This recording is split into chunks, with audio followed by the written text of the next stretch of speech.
Muy bien, vamos a empezar esta noche nuestro discipulado. Vamos a orar, vamos a empezar con una oración. Padre bendito eres tú, Señor del cielo y de la tierra. Te damos gracias porque podemos estar en este momento con un propósito de aprender de ti y que tu luz nos sea revelada. Sé tú en nosotros en este momento, en este lugar, en la transmisión, Señor.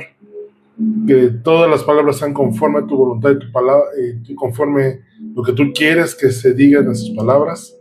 También, Señor, te rogamos que toda persona que quiera entrar a distraer, a confrontar, a pelear, Señor, sea detenida. Y gracias a Dios porque tu presencia está aquí y tu Espíritu Santo toma el control. En Cristo Jesús, nuestro Señor y Salvador. Amén. Muy bien. Vamos a entrar al segundo tema sobre esas doctrinas fundamentales que tenemos, que es hablar sobre Dios, el Padre, conocido comúnmente como teología, este concepto de estudiar el estudio sistemático de Dios. Dios es el creador de todas las cosas y quien tiene autoridad total sobre la creación y todas las criaturas. Vamos a partir de entender la existencia de Dios y de ahí hacia adelante. De hecho, hace un momento estaba considerando hasta dónde llegar pensando en 2 sesiones, pero ahorita estaba considerando y dije, no, bueno, si nos tenemos que llevar 3 sesiones, nos llevaremos 3.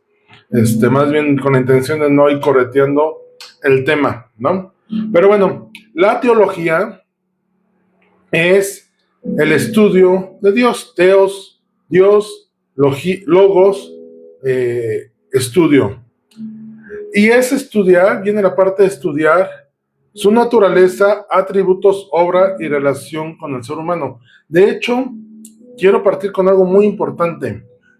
El estudio de Dios o teología es un término para tratar de entender y comprender qué se está estudiando, ¿no? Como bibliología vimos en el tema de las escrituras, teología es el término, pero más que estudiar a Dios, tiene que ser una relación con Dios.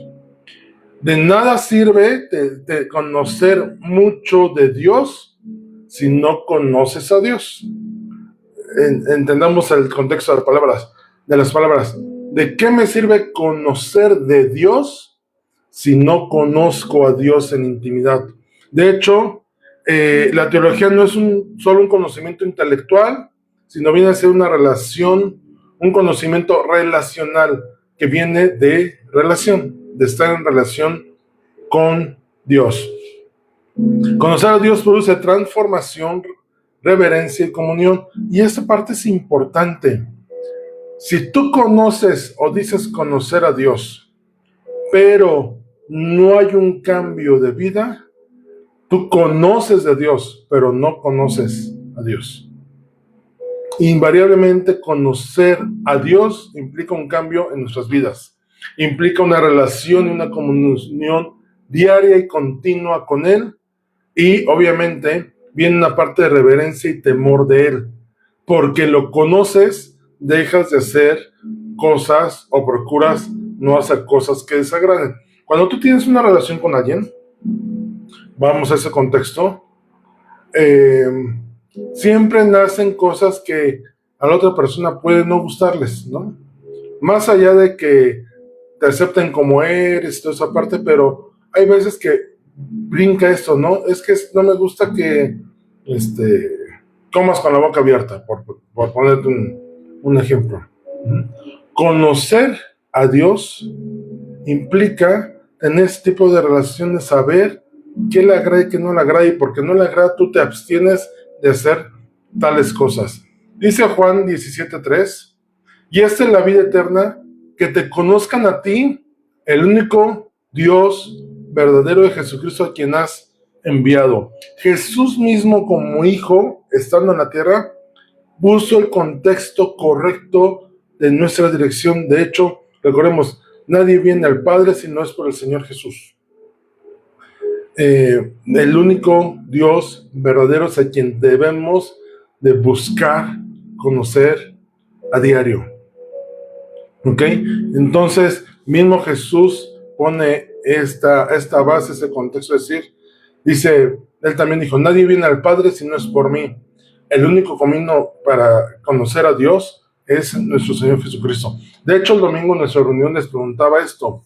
Hoy, en ese contexto que vivimos, ¿pudiéramos tener salvación solamente conociendo a Dios y guardando sus mandamientos y dejando de lado al Señor Jesucristo, o no? Yo te voy a decir, no es posible que tú digas amar a Dios y menosprecies la obra y la sangre del Señor Jesucristo. De hecho, vendría a ser eso, menospreciarlo, y no es posible. Por más que tú digas temer a Dios, si no reconoces al Señor Jesús, no conoces a Dios. Porque el Padre también te va a llevar a que conozcas al Hijo. ¿Ok? Entonces, partiendo de ello, vayamos el primero de estos temas, la existencia de Dios. La Biblia no intenta probar la existencia de Dios, sino que asume como una verdad evidente. Todo el que lee la Biblia no es para ver si Dios existe, no, damos por hecho que Dios existe.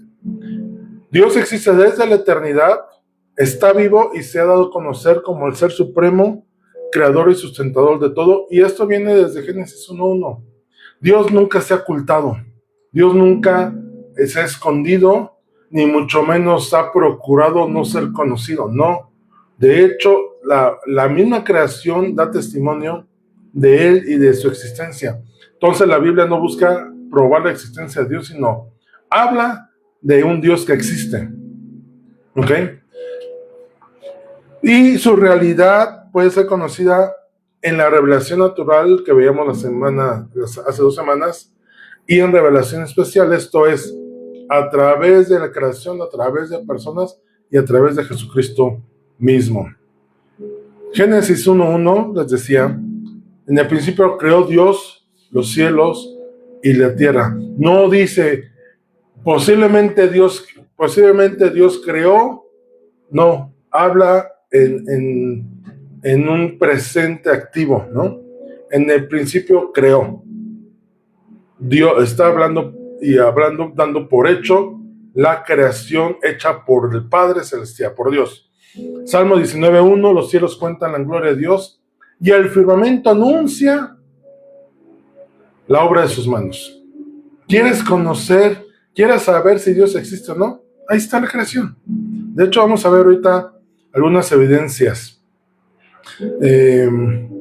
Bíblicamente, Dios, repasando lo que vimos en las Sagradas Escrituras, Dios se revela a través de la naturaleza, en una revelación especial a través de la palabra revelada a los hombres y personificada en su Señor Jesucristo.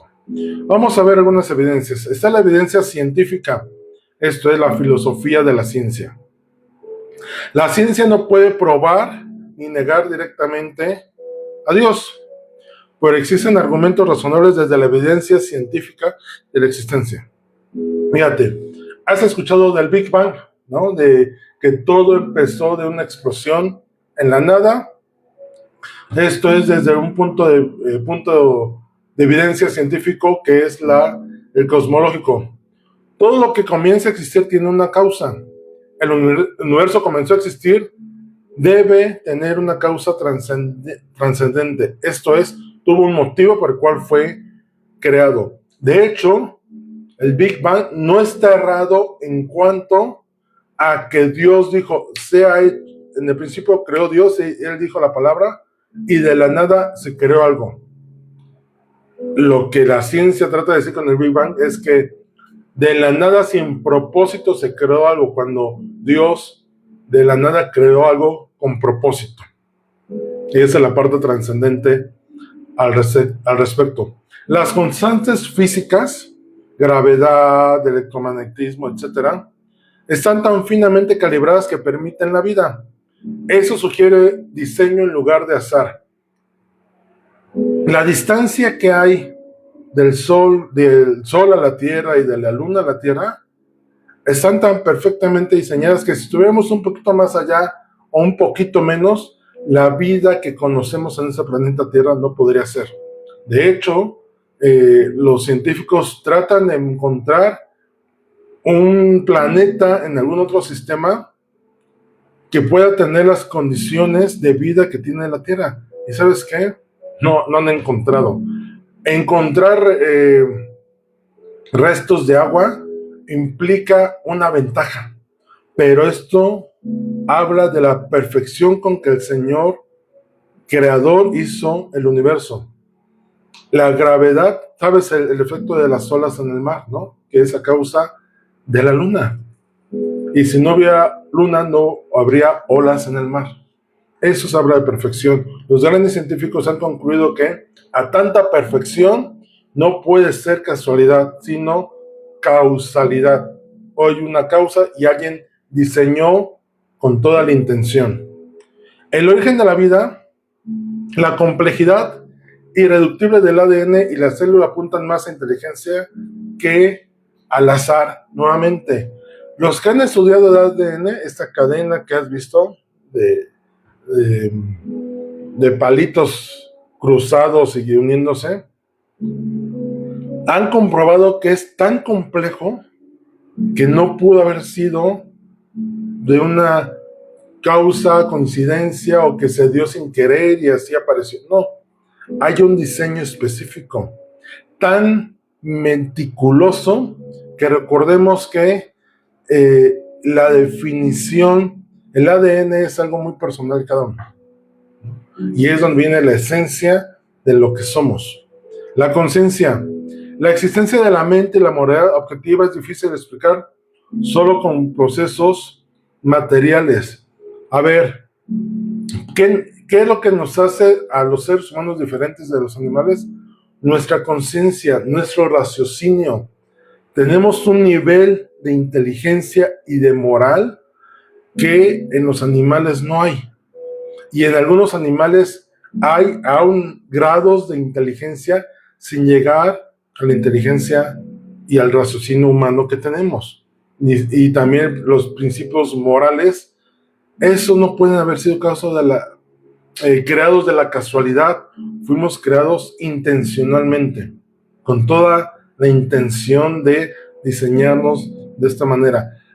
Aquí con mis perritos y mis gatos, aquí en la casa hemos platicado cómo llega a haber estas reacciones que llegan a tener que demuestran cierta inteligencia sin ser completa y manifiestan, no quiero decir moral, pero acciones de resguardo, de protección, de seguridad, que inclusive a veces llega a ser que las personas que tenemos raciocinio ni siquiera aplicamos, ¿no?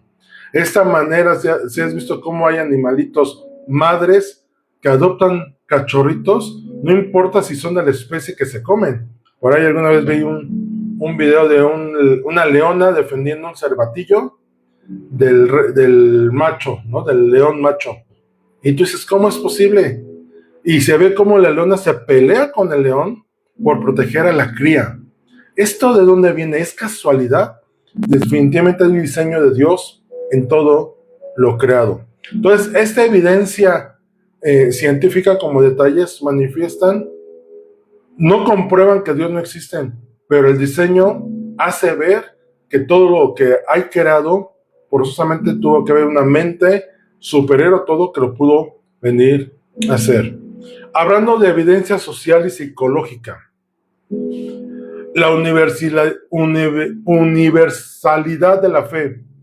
En todas las creencias, en todas las culturas hay la creencia de algo divino. ¿Y esto por qué es? Vamos a Eclesiastés 3:11 que dice, todo lo hizo hermoso su tiempo y ha puesto eternidad en el corazón de ellos, sin que alcance el hombre a entender la obra que ha hecho Dios desde el principio hasta el fin. Este verso habla no solamente de la creación de Dios y que Él puso su mano en la obra que se hizo, sino dice, ha puesto en la eternidad en el corazón de ellos. Y que Dios haya puesto eternidad es porque puso de Él mismo, porque solamente Él es eterno. Entonces, si puso de Él mismo en nosotros, es por eso que todo ser humano en algún momento de su vida tiene la necesidad de buscar algo superior a Él, a quien reconocer. Por ahí, si has escuchado el testimonio de Chuy Olivares, él se decía ateo en su juventud. Entonces dice que una vez se fueron de pinta y se fueron a una parte ahí con naturaleza, en lo que estaban ellos cotorreando, bromeando y obviamente estaban tomando, etcétera. Él se quedó pasmado viendo al horizonte porque estaban en una parte natural y podía ver, dice que él vio el sol, las nubes, cómo se movían y todo eso. Y que él meditó, dice que él vio, dijo, es que hay tanta perfección en esto que yo creo que alguien lo tuvo que haber diseñado.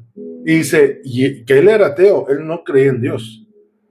Dice, pero la creación me dio testimonio de que algo hay más allá de nosotros. En la parte moral y de creencia ocurre esto.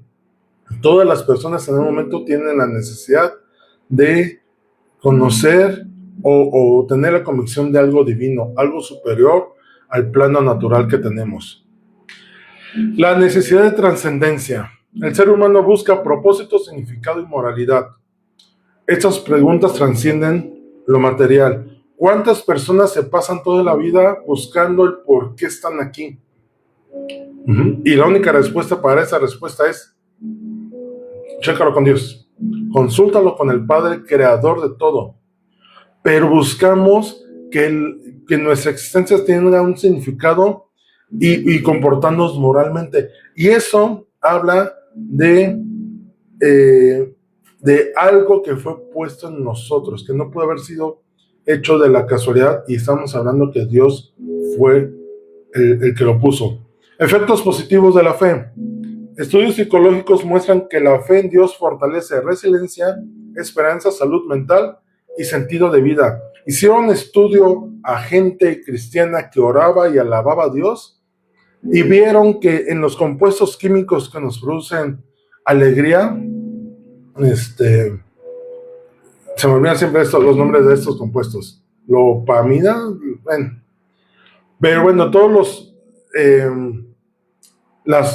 los niveles químicos que nosotros se producen a causa de alegría y bienestar y que nos hacen sentir bien, le hicieron estudios a cristianos cuando oraban y cantaban a Dios y vieron que estos se disparaban. Una persona que tiene fe en Dios vive de forma diferente a una persona que no tiene fe en nada. Tú y yo lo hemos podido vivir y experimentar y comprobar.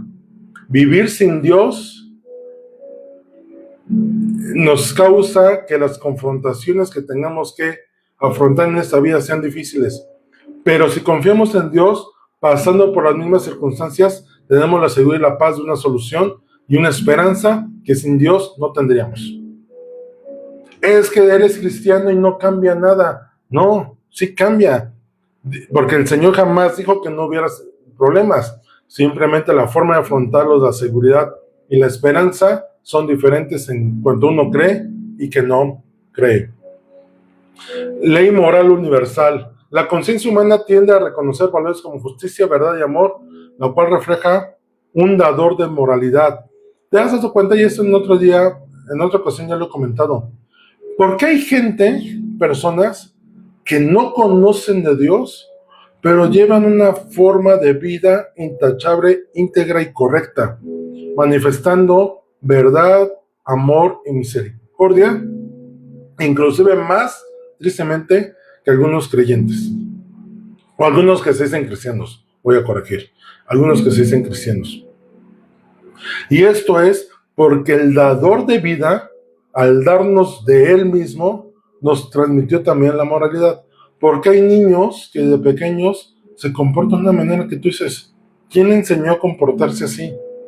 Tan recto, tan correcto, que no dice mentiras, que busca ayudar, que es amigable, que busca el bien para todos, etcétera. Viene de esta parte.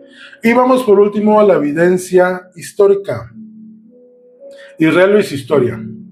La existencia continua de un pueblo llamado Israel o judíos y el cumplimiento de profecías, como que hayan sido dispersados y después hayan regresados, son usados como una evidencia de la obra de Dios en la historia. ¿Cómo comprendes cuántas civilizaciones hay o ha habido? Y otra pregunta, ¿cuántas aún existen? Hemos oído de los babilónicos, de los mayas, de los incas, de los vikingos, los egipcios, olmecas, todas esas culturas, ¿cuántas se conservan hasta el día de hoy con la misma identidad? Nosotros tenemos por aquí de historia a los mexicas, ¿no? A los teotihuacanos, a los mayas, a los olmecas, pero ¿cuántas de esas culturas siguen viviendo hoy con la misma identidad que antes? Sí, nosotros somos descendientes de ellos, sí, pero no vivimos como ellos. Traemos genes de ellos, pero no nos comportamos como ellos, no creemos lo que ellos, no vivimos como ellos vivían. El pueblo de Israel sigue siendo una nación con una identidad que viene desde Éxodo. Es más, yo me voy desde Génesis. Esa evidencia habla que Dios es real. Jesús de Nazaret. Historiadores cristianos y no cristianos, Josefo, Tácito, Plinio, Luciano, que no son cristianos, confirman su existencia, su vida y muerte y resurrección, atestiguada por varias fuentes, múltiples fuentes, no, o sea, no solamente fuentes cristianas, sino en fuentes no cristianas, comprueban la existencia del Señor Jesús. Y esto es el centro de la fe cristiana y apuntan a una acción divina sobre la historia. La gente se sigue resistiendo a reconocer que Jesús es Dios y que vino. Y lo siguen negando, pero si te das cuenta, fue tan trascendente la manifestación de Dios hacia nosotros que aún el calendario vino a cambiarse. Hoy estamos en el año 2025 después de Cristo, o sea, después de su manifestación en la tierra. Jesús vino a cambiar el rumbo de la historia de la humanidad cuando nació. Y el impacto cultural. El cristianismo transformó el Imperio Romano, promovió valores como la dignidad humana, el cuidado de los pobres y la abolición de la esclavitud. Todos estos principios vienen de principios bíblicos. ¿Sí? Ahora, muchos dicen, no, es que la creación de la Iglesia Romana es la manipulación. No, a ver, vamos a hablar algo que se tiene que decir. Cuando la Iglesia Romana, Católica Apostólica Romana se estableció, bueno, más bien, que el Imperio Romano tomó el cristianismo como la religión oficial, no es porque de ese momento ya estaba corrupta la Iglesia, no.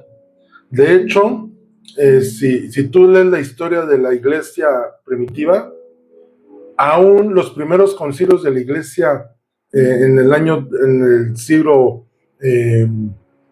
en los años 300, en el cuarto siglo, vienen a confirmar enseñanzas que venían, no fue invención de la Iglesia Católica. Y esa trascendencia del cristianismo vino desde Hechos de los Apóstoles.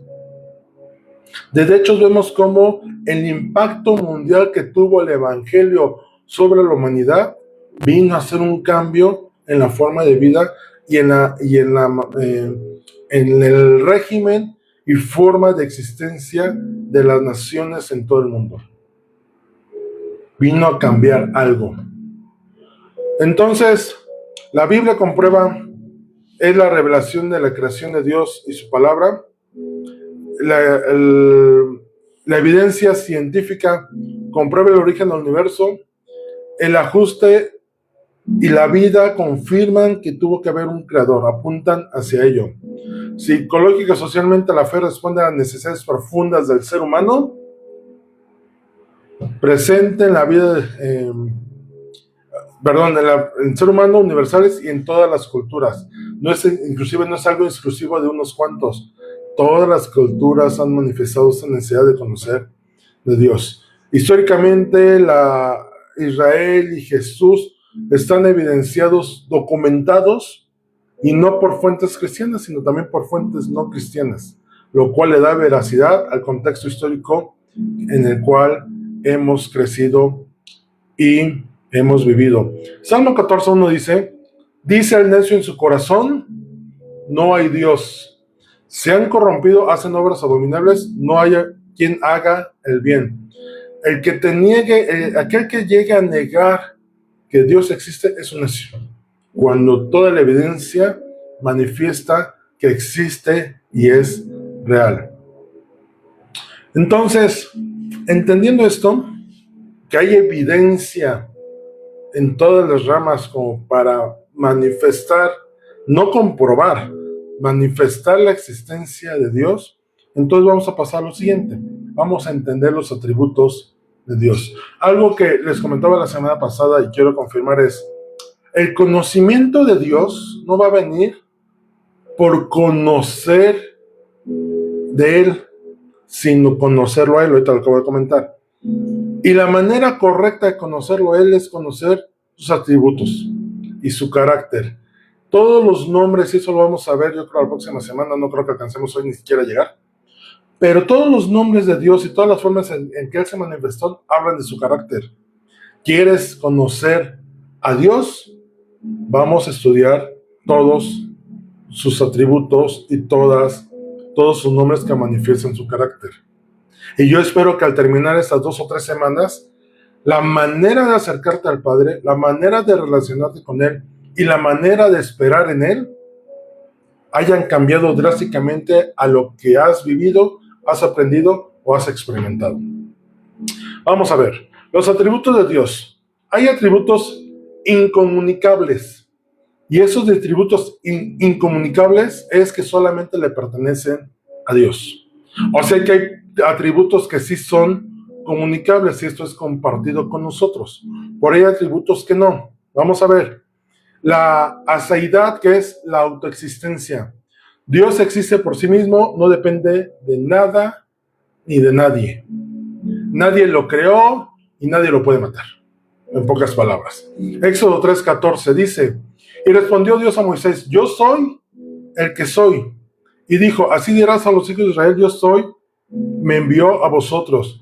Pero la connotación de este yo soy viene mucho, y por ahí está Gaby, viene del verbo to be en inglés. Si has escuchado o estudiado en alguna clase que tienen en la escuela, el verbo to be es ser o estar. Y esa connotación de ese verbo es el mismo que se manifiesta en yo soy el que soy, que el nombre de Dios. Es yo soy el que soy, el que está y el que será y estará. Y esto abarca no solamente una existencia, sino también un espacio y un tiempo completos. Dios es la plenitud de todo, en todo. La fuente de todo lo creado está en Él. Nada puede darle origen y también nada puede darle final. Su independencia, su autosuficiencia. Dios no necesita nada externo a Él. Hechos 17, 24, 25 dice, el Dios que hizo el mundo y todas las cosas que en él hay, siendo Señor del cielo y de la tierra, no habita en templos hechos por manos humanas, ni es honrado por manos de hombres como si necesitase de algo, pues Él es quien da a todos vida y aliento y todas las cosas. Si tú recuerdas cuando David tuvo la intención en su corazón de hacer un templo para Dios, Dios se le presenta y palabras más, palabras menos, pero le reitera esto: yo no necesito un templo, yo habito donde quiero habitar. Pero Dios le dice a David, pero bien has tenido la intención en tu corazón de hacer una habitación para morar entre ustedes. De hecho, esta parte Te recomiendo que veas la enseñanza que dimos el domingo pasado de cómo el Señor es nuestro templo, nuestras moradas eternas. Y hablábamos de esto. Él no necesita una habitación, pero aceptó la habitación para manifestarse a los hombres y ser una imagen del Señor Jesús en nuestras vidas. Él no necesita nada, Él es autosuficiente. Hoy si escuchas una casa autosuficiente, es una casa en la cual la misma casa produce la energía que necesita, reutiliza los desechos de forma que puede ser autónoma y no espera nada más de los demás, de las casas, los vecinos, de los servicios de la calle. Hay barcos o grandes portaaviones que son autosuficientes, de forma que pueden estar muchos meses en el mar sin tocar tierra, porque son autosuficientes en la medida de lo posible, no entendiendo que tienen un límite. Entonces Dios es autosuficiente, independiente, no necesita de nada externo, siendo Él mismo todo. Él es eternidad, no tiene principio ni fin, trasciende el tiempo. Salmo 90 dice: Señor, tú nos has sido refugio de generación en generación. Antes que naciesen los montes y formase la tierra y el mundo, desde el siglo hasta el siglo, tú eres Dios. ¿Qué palabras de Moisés? Este salmo es de Moisés, Salmo 90. Vuelves al hombre hasta su ser quebrantado y dices: convertidos hijos de los hombres, porque 1000 años delante de tus ojos son como el día de ayer que pasó y como una de las vigilias de la noche. De hecho, Dios es atemporal. Él no se rige por el tiempo que nosotros tenemos establecido. Él es eterno. Él siempre ha estado y Él siempre va a estar. Otro de sus atributos incomunicables, su inmutabilidad. Dios no cambia en su ser, atributos ni propósito. Y espero que vayas entendiendo por qué son atributos incomunicables, porque solamente pertenecen a Dios. Malaquías 3:6 dice: porque yo, Jehová, no cambio, por esto, hijos de Jacob, no habéis sido consumidos. Y está hablando de misericordia. Yo dije que no los iba a destruir y no lo voy a hacer. Cuando Dios hizo un pacto con Noé respecto a que no volvería a destruir a la tierra con un diluvio, sigue tan vigente la palabra que dio al día de hoy, porque Él no cambia. Él no es de que, ¿sabes qué? Ya lo pensé bien y no me conviene. Mejor, siempre ya lo pensé bien y sí voy a destruir a la humanidad con otro diluvio. Dios no hace eso, porque es inmutable, Él no cambia. Su grandeza sobrepasa toda medida. Inmensidad o infinitud. Dios no está limitado por el espacio ni por el tiempo. Primera de Reyes 8:27 dice: pero ¿es verdad que Dios mora sobre la tierra? He aquí que los cielos de los cielos no te pueden contener, cuanto menos esta casa que yo he edificado. Y está hablando Salomón del templo que hizo. Señor, reconocemos tu grandeza. O sea, no hay que te pueda. Dice otro pasaje, que la tierra, Isaías 66:1, el cielo es su trono y la tierra estrado de sus pies. Y si tú puedes ver el tamaño de la tierra y es donde posa sus pies, imagínate su tamaño. Y aún así está desproporcional el tema. Pero Él transgrede los límites de espacio y tiempo. Hay un pasaje que dice, hablando de su amor, ¿no? Lo vamos a ver más adelante. Pero dice: es tan ancho, es tan alto, es tan profundo, que no hay forma de medir tu amor. Es porque Dios no está limitado a espacios. Su omnipresencia. Dios está presente en todo lugar, sin estar limitado por el espacio. Salmo 139, 7 y 10. ¿A dónde me iré de tu espíritu? ¿Y a dónde huiré de tu presencia? Dice el salmista. Si subiera a los cielos, allí estás tú. Y si en el cielo hiciera mi estrado, he aquí, allí tú estás.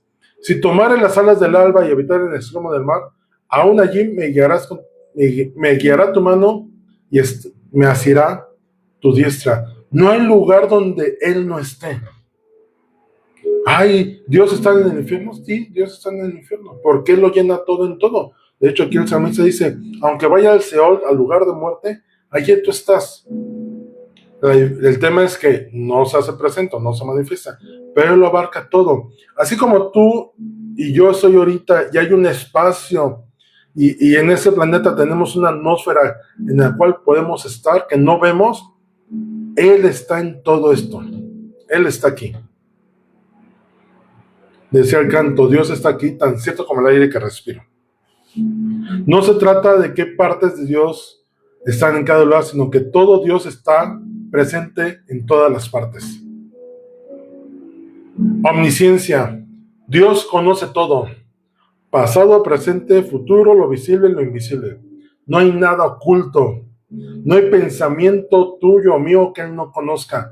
Aún el pensamiento más profundo de tu corazón, ese pensamiento que a lo mejor lo haces en tu recámara, tapado con las cobijas de tu cama, hecho bolita, aún el pensamiento más profundo, Él lo conoce. Él ya sabe lo que hiciste ayer, Él ya sabe lo que vamos a hacer mañana. Aún lo que tú no has visto, Él sí lo ve. ¿Te has puesto a pensar cuántas veces tu vida ha sido salvada y tú ni cuenta te diste? Y a lo mejor para ti fue algo invisible, para Él fue algo muy visible. Porque Él conoce todo. Está en todo y conoce todo. Y su omnipotencia. Dios tiene todo el poder para hacer lo que quiera conforme a su naturaleza. Él tiene todo el poder y no tiene que pedir permiso a nadie para actuar. Y Él tampoco se somete a nadie. Y aquí bien valga este comentario. Por ahí recuerdan mucho, y fue muy señalado esta oración de Christine de Clairo cuando oraba por Julio Melgar, que le decía a Dios, no aceptamos un no por respuesta. Dios puede hacer todo, sí, Dios puede hacer todo, pero Él nos ha sometido a la voluntad del hombre. Nosotros tenemos que someternos a Él porque Él tiene todo el poder. Él es poder en sí mismo. Entonces, su omnipotencia se manifiesta. Jeremías 32:17 dice, oh Señor Jehová, he aquí que tú hiciste el cielo y la tierra con tu gran poder y con tu brazo extendido. No hay nada que sea difícil para ti. No hay nada difícil para ti. No hay nada. No hay imposibles para Dios. Dios es el Dios de los imposibles, porque para Él son posibles todas las cosas.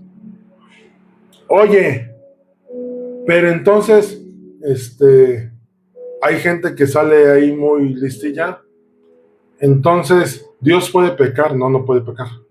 Pues dijiste que todo lo puede, sí, pero no puede actuar en contra de su santidad. Porque Dios es santo. Él no va a actuar en contra de su misma naturaleza. Mateo 19:26 dice, y mirándolos Jesús les dijo, para los hombres esto es imposible, mas para Dios todo es posible. El siguiente atributo, la unidad o simplicidad divina. Dios no está compuesto de partes, es uno en esencia. Ya al final de este tema abordaremos más a detalle el tema de la Trinidad, pero Deuteronomio 6:4 dice, oye Israel, Jehová nuestro Dios, Jehová uno es. No podemos dividir a Dios en partes. Él es todo eso de manera perfecta e indivisible. Efesios 4:6 dice, un Dios y Padre de todos, el cual es sobre todos y por todos y en todos. Y esta última parte, sobre todos, por todos y en todos, es todo lo sabe, todo lo puede y en todos lados está. La soberanía de Dios. Dios gobierna sobre todo el universo y nada escapa a su control. Dios está sobre todas las cosas. Salmo 115:3 dice: nuestro Dios está en los cielos, todo lo que quiso ha hecho. Por eso es que nosotros debemos buscar someternos a la voluntad de Él, porque nosotros no estamos sobre de Él para que Él haga lo que nosotros queremos. Nosotros estamos debajo de Él en la soberanía que Él tiene. Si tú, inclusive en tu trabajo, en tu casa, aún en el grupo de amigos, hay uno que está sobre todos los demás, consciente e inconscientemente, con propósito o sin entender el propósito, pero siempre hay alguien en orden, y los demás, de una manera u otra, se someten a esa autoridad y soberanía que tiene. Sea porque tiene más, sea porque tiene más conocimiento, sea porque es el más inteligente, sea porque es el más prudente, sea porque tiene el poder. Pero la soberanía de Dios está sobre todas las cosas. No hay nada encima de Él. Su singularidad. Dios es único, no hay otro ser semejante a Él en esencia ni naturaleza. Por ahí hay una doctrina que busca poner a Satanás, que es la parte contraria de Dios, ¿no? Como al mismo nivel. Por ahí hay imágenes que ponen a un anciano representando a Dios y a Satanás, un demonio, ¿no? Como compitiendo en poder o jugando ajedrez, ¿no? Como con estrategias. No hay nadie comparable a Dios. Nadie tiene los atributos incomunicables que Él tiene. No hay nada. Y cuando te digan, oye, es que Satanás es un ser creado. Satanás no tiene eternidad. Satanás no puede estar en todos lados al mismo tiempo. Satanás no conoce todas las cosas.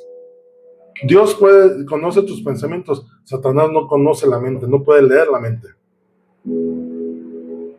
Satanás tiene un poder, sí, limitado. Dios tiene todo el poder. Entonces, no hay ningún otro ser comparable a Él. Por ahí acabo de ver, por cierto, y estaba meditando si es correcto o no. En TikTok me han salido unos videitos del Señor Jesús peleando contra otros dioses, contra Shiva, contra Poseidón, contra ahí se me fue el dios nórdico, el papá de Thor, bueno, y en anime, en una animación peleando como esas batallas de juegos, ¿no? Y en todas, contra el mismo Satanás, y en todas, el Hijo de Dios, así le llama, gana, ¿no? Pero como si fueran luchas, ¿no? Un torneo de peleas. Hay una parte de verdad en la cual ningún Dios se le compara. Y hablo de Dios con D minúscula. Algunos hasta dicen, verdaderamente tú eres el Hijo del Dios Todopoderoso. Dice, y nunca me había tocado ver tu manifestación. Y supuestamente ahí tratan de pelear y todo eso. Y yo decía, y aún sigo en esa meditación de entender si es correcto o no. Es correcto en cuanto a que nadie es competitivo contra el Señor Jesús, ¿no? Aunque muestran escenas en las cuales pareciera que los otros se llegan a tocar al Señor Jesús, cosa que sería imposible, ¿no? Pero esta forma de manifestarlo y mostrarlo es donde yo entro. ¿Es correcto o no? El principio es no hay nadie que pueda competir con Él en esencia ni en naturaleza. Su invisibilidad, en su esencia, Dios es invisible a los ojos humanos. Él está en todo, Él conoce todo, pero nadie lo ha visto jamás. 1 Timoteo 1:17 dice, por tanto el Rey de los siglos, inmortal, invisible, al único y sabio Dios sea honor y gloria por los siglos de los siglos. A Dios. Dios no puede ser percibido plenamente por la vista humana. Sin embargo, se revela en Cristo y en la creación. Dice la palabra, nadie ha visto a Dios jamás. Es más, nadie podría estar de pie enfrente de Él y vivir.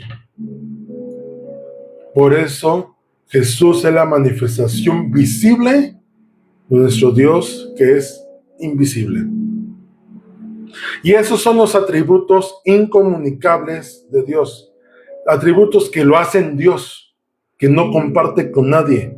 Date cuenta, de todos esos que vimos, nadie más tiene esos atributos. No lo hay, no existe, no es posible. De hecho, por ahí hay algunas tendencias, algunas enseñanzas que buscan poner al hombre como en un contexto de ser su propio Dios y que tome el control de su vida a reserva de Dios. Y al punto de decir, haz tu voluntad y que Dios se someta a tu voluntad, porque tú también eres un Dios. No hay error más grave al respecto. Pero veamos los atributos comunicables reflejados en la parte del hombre. O sea, en este sí, Dios de Él nos lo manifiesta a nosotros. Mira, su santidad. Dios es puro, separado del pecado y perfecto en todo. Isaías 6:3 dice, y el uno al otro daban voces diciendo, Santo, Santo, Santo, Jehová de los ejércitos, toda la tierra está llena de su gloria. De hecho, es el atributo más proclamado en la adoración celestial. En 1 Pedro 1:16 dice, porque escrito está, sed santos, porque yo soy santo, dice el Señor. Es un atributo en el cual Dios dice, como yo soy santo, ustedes también sean santos, sean perfectos y sean apartados, no se contaminen, haya perfección en ustedes. El creyente debe reflejar la santidad de Dios. El amor. Segundo atributo, el amor. Dios busca el bien del ser humano a una costa de sí mismo. 1 Juan 4:8 dice, el que no ama no ha conocido a Dios, porque Dios es amor. Tú no puedes decir que amas a alguien si no conoces a Dios. Si la esencia de Dios puesta en ti no se manifiesta. Este amor se reveló previamente en la cruz de Cristo. Romanos 5:8 dice, mas Dios muestra su amor con nosotros, para que no haya duda de que Dios nomás se dice que es amor, pero yo nunca he visto que Dios muestre su amor. Pues ¿quieres saber cuál es la más grande manifestación de amor? En que siendo aún pecadores, Cristo murió por nosotros. Él entregó a su propio Hijo. Para todos los que somos padres, esta idea de entregar a nuestros hijos por alguien más, ni siquiera es una posibilidad en nuestras mentes. Los que somos papás lo sabemos. Cualquier solución, es más, hasta yo me pongo, pero nadie toca a mis hijos. ¿No? Si yo tengo que decidir entre la vida de mi hijo y la mía, no, pues lo que sea, pero a mi hijo no lo tocas, ¿no? O mis hijos. Dios dijo, sí, porque los amo tanto, voy a entregar a mi propio hijo para darles vida. Dice el Señor Jesús, nadie tiene mayor amor que este que ponga la vida por sus amigos. Esa es la manifestación de la esencia del carácter de Dios, un atributo de Dios que nosotros también podemos manifestar amando como Él nos amó. Su gracia. ¿Qué es la gracia? El favor inmerecido de Dios hacia el hombre. Lo que no mereces o lo que no esperas es lo que Dios nos da. ¿Un regalo tú lo esperas? Un regalo, eso es gracia, es que alguien se desprende de algo para dártelo a ti, aunque no lo merezcas o no lo merezcas, porque el regalo nace de la decisión del que lo da, no del que lo recibe. En Efesios 2:8 dice, porque por gracia, por regalo, sois salvos por medio de la fe, y eso no de vosotros, pues es don de Dios, es regalo de Dios. De hecho, es la base de la salvación. Somos salvos por su gracia. Romanos 3:24 dice, siendo justificados gratuitamente por su gracia, mediante la redención que es en Cristo Jesús. No de nosotros, nada meditaba, sino su gracia manifiesta. Y de hecho, el llamado es, da de gracia lo que recibiste de gracia. Si a ti no te costó nada recibir algo, así tú dalo y compártelo sin ser corto, ¿no? Sin ser egoísta. Comparte lo que recibiste gratis. Lo que te regalaron, compártelo. Misericordia. ¿Qué es la misericordia? La compasión hacia los que sufren y hacia los que pecan. Lamentaciones 3:22 dice: por la misericordia de Jehová no hemos sido consumidos, porque nunca decayeron sus misericordias. Su misericordia frena el castigo inmediato. La misericordia no puede haber manifestación de misericordia si no hay manifestación de justicia. Porque la justicia puede decir: tú eres merecedor del tal castigo. Y entonces la misericordia dice: sí, él merece eso, pero yo decido que no lleve las consecuencias que debería llevar. Eso es misericordia. Él merece ir a la cárcel, sí, él merece. Pero ¿sabes qué? Yo decidí no mandarlo a la cárcel, porque estaba en mis manos hacerlo. Eso es misericordia. Su misericordia, Efesios 2:4 dice: pero Dios, que es rico en misericordia, por su gran bondad, por su gran amor con que nos amó, debemos mostrar misericordia y perdón a los demás, porque así hemos recibido misericordia. ¿Quiénes somos nosotros para juzgar a otros cuando nosotros hicimos lo mismo? No podemos ser parciales, debemos ser imparciales. Tú no puedes juzgar a uno con una regla y a otro con otra regla cuando cometieron el mismo delito. Tú no puedes decir, supongamos que 2 personas robaron, y tú no puedes decir: a métanlo a la cárcel porque me robó, y a no lo metan a la cárcel porque no me robó, cuando los dos hicieron la misma acción. La misericordia de Dios hace que manifestemos lo mismo para con los demás, y sobre todo perdón. Misericordia va ligado con perdón. Tú no puedes decir: soy misericordioso, cuando no perdonas a las personas. Cuando dices: es que me da mucho coraje que me hayan hecho esto, no has perdonado. Y si no perdonas, no puedes mostrar misericordia. Seamos congruentes al respecto. Justicia. Dios siempre actúa rectamente y da a cada uno lo que corresponde. Dios no tiene favoritos. Dios no tiene consentidos. Dios no hace excepción de personas. Sí, no. No, Dios no es así. Deuteronomio 32:4 dice: Él es la roca cuya obra es perfecta, porque todos sus caminos son rectitud. Dios de verdad y sin ninguna iniquidad en él, es justo y recto. Cuando tengas una confrontación, un problema, llévalo a Dios y Él actuará en justicia. Su justicia no se contradice con su amor, ambas se encuentran en la cruz. Confía en que Dios juzga con equidad. Si hay algo que tú tengas que pagar, pues dijera alguien, pues aguanta vara, ¿no? Lo que te corresponde es ser responsable de las consecuencias de tus actos.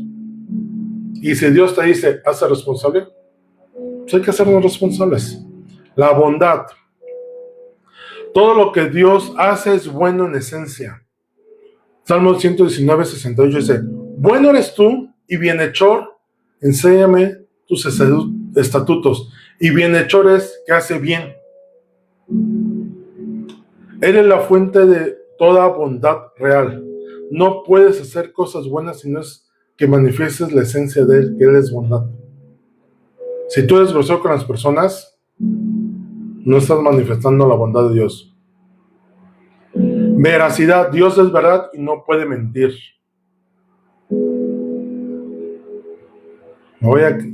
Estoy midiendo el tiempo, Tito 1:2 dice: en la esperanza de la vida eterna, la cual Dios, que no miente, prometió desde antes del principio de los siglos. No, ¿qué confianza te da saber que le estás depositando tu esperanza en alguien que no miente. Que lo que Él dice hacer, Él lo cumple. Que si Él dijo, te voy a proteger, Él lo hace.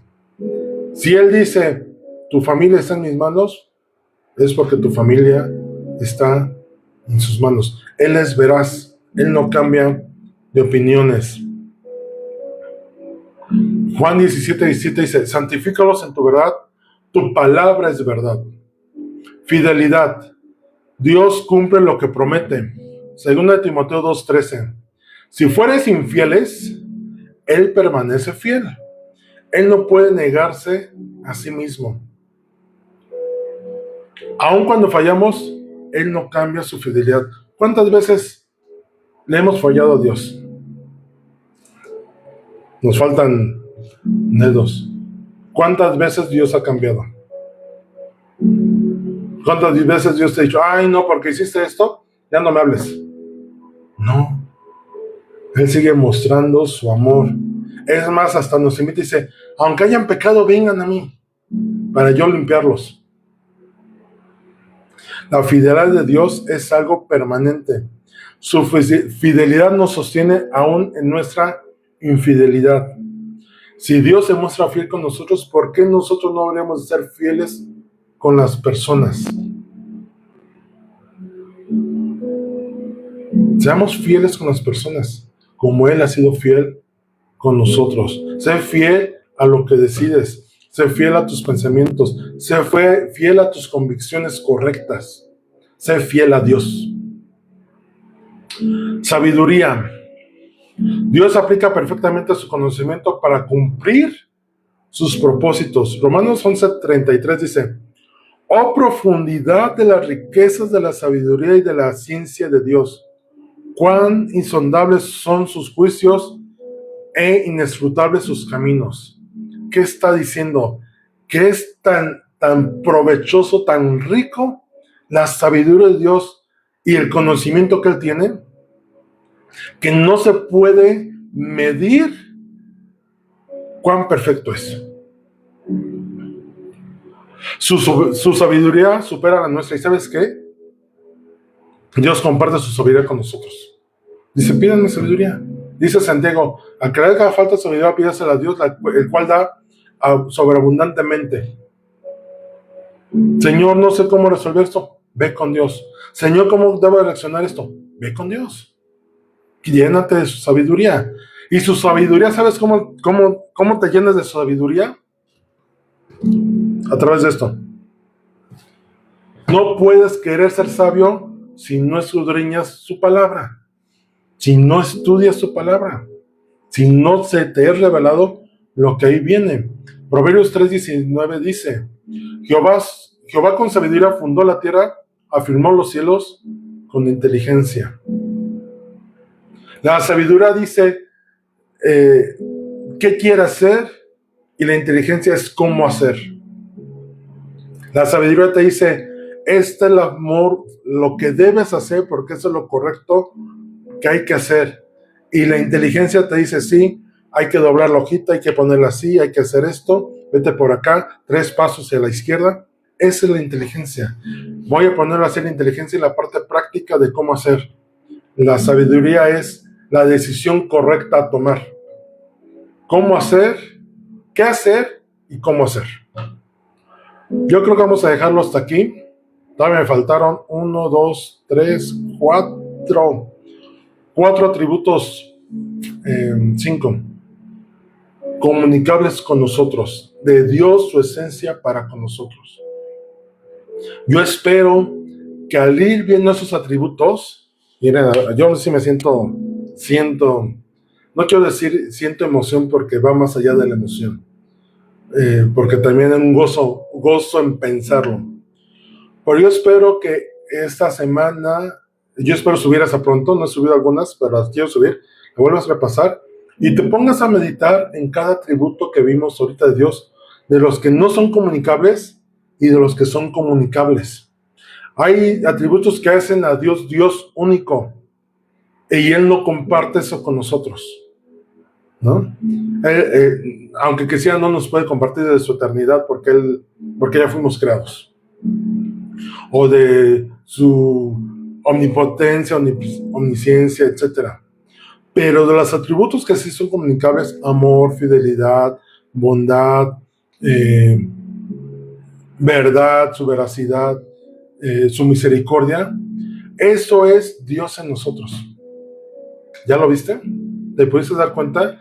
Tú no puedes manifestar esos atributos comunicables de Dios conociendo de Él.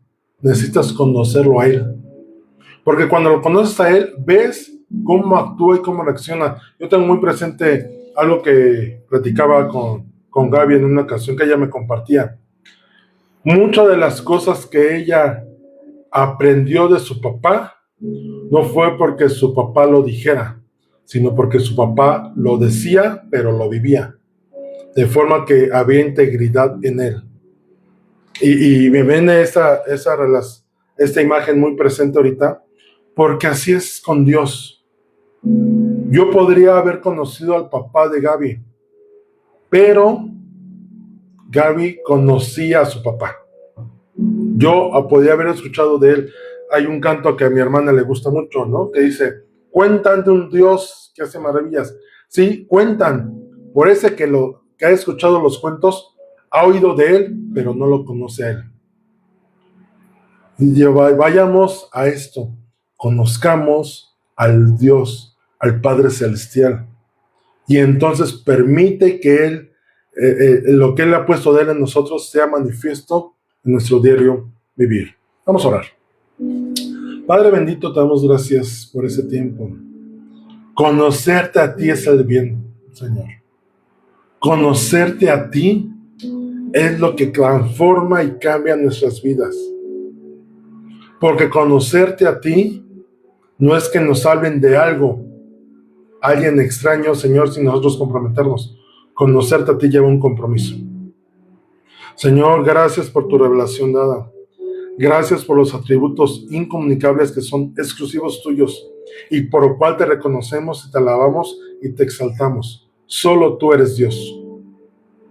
Pero también gracias por esos atributos tuyos que has puesto en nosotros para darlo. Tu fidelidad, tu amor, tu bondad, tu veracidad, tu misericordia. Gracias, Dios, porque tú no cambias sobre nosotros manifestando tu fidelidad. Pero tú esperas que nosotros sí tengamos un cambio en nuestra vida para manifestarte a ti, viviendo en nosotros. Ayúdanos, Señor Jesús, a que tú estés en el trono de nuestro corazón para manifestar al Padre. Gracias, Señor, por este tiempo. A ti será honra y la gloria por siempre, Señor Jesús. Amén.